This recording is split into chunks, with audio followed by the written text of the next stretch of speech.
আজিকার মেডিকেলের ক্যাজুয়ালিটি ব্লকের 8তলা ওটি ঘিরে নতুন বিতর্ক। সিবিআই সিল ভেঙে ঢোকা হয়েছিল ওটিতে। সিবিআই কি আদৌ তদন্ত করেছে? তদন্ত না করে থাকলে কেন ভাঙা হলো সিল? প্রশ্ন তুলে বিক্ষোভে প্রতিবাদ মঞ্চ। ক্যাজুয়ালিটি ব্লকের 4তলার সেমিনার হলেই উদ্ধার হয়েছিল নিহত চিকিৎসকের দেহ।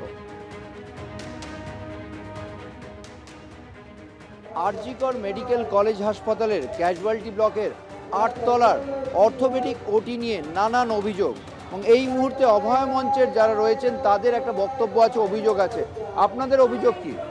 আমাদের অভিযোগ হচ্ছে যেখানে সিপিআই সিল করে গেছিল যে দরজাটার উপরে, আমাদের কাছে ছবি আছে, ভালো করে দেখুন। হ্যাঁ, এটা হচ্ছে পুরো সিল করা।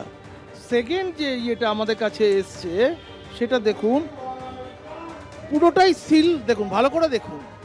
তার মানে এই দুটো ছবিকে যদি আমি সামনে রাখি, ভালো করে দেখান, তাহলে দর্শকরা বুঝতে পারবেন।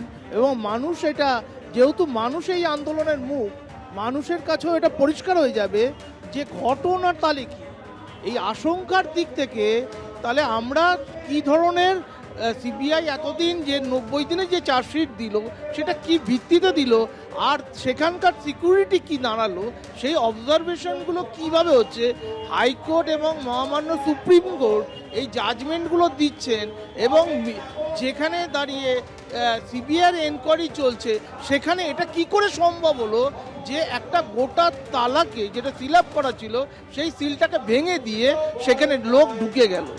আরেকজন রয়েছেন আমাদের সঙ্গে অভয় মঞ্চের আর্য বন্দ্যোপাধ্যায়। আপনার কি আশঙ্কা হচ্ছে, এই যে সিল ভাঙা ছবি দেখাচ্ছেন যে 8তলায় মাইনর ওটি ছিল অর্থোপেডিকের, আপনাদের আশঙ্কাটা কি?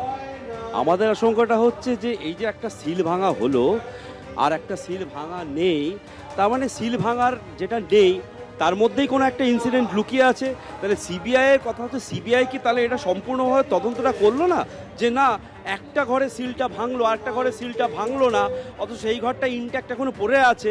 তা আমরা চাইবো যে না, সেই ঘরটাও তাহলে সিলটা যদি ভেঙে থেকে থাকে সিবিআই, তাহলে আর একটা ঘর সিল ভেঙে সেটাও তদন্ত করুক। এটা আমরা চাইছি। এটা একটা আশঙ্কা তো তৈরি হচ্ছে, যে এটা ভাবতেই হচ্ছে যে জায়গা, তাহলে এটা কি সম্পূর্ণই অধরা থেকে যাচ্ছে। যে ওটি সিল করা ছিল তার সিল আচমকা ভাঙা হলো কেন, এবং এর মধ্যে সিবিআই কি আদৌ তদন্ত করেছে? তদন্ত না করে থাকলে কেন তদন্ত করেনি? ক্যামেরায় প্রবীর দের সঙ্গে ঝিলম করঞ্জয়, এবিপি আনন্দ, কলকাতা। পরের খবরে আসবো। ধর্ণা চালাতে চেয়ে আদালতের দ্বারস্থ চিকিৎসক সংগঠনকে মামলা দায়েরের অনুমতি হাইকোর্টের। দুপুরে বিচারপতি প্রসেনজিৎ বিশ্বাসের এজলাসের শুনানির সম্ভাবনা। সিজিও কমপ্লেক্স, নিজাম প্যালেস এবং নবান্নেও আজ যাচ্ছে জয়েন্ট প্ল্যাটফর্ম অফ ডক্টরসের প্রতিনিধিরা। ইতিমধ্যেই আজ দুপুর 3টের সাক্ষাতের সময় আছে সিবিআই তদন্তকারী অফিসার সীমা পাহুজাকে ইমেল চিকিৎসকদের সংগঠনের। নবান্নে মুখ্য সচিবের সঙ্গে দেখা করতে চেয়ে চিঠি পাঠিয়েছেন চিকিৎসকেরা।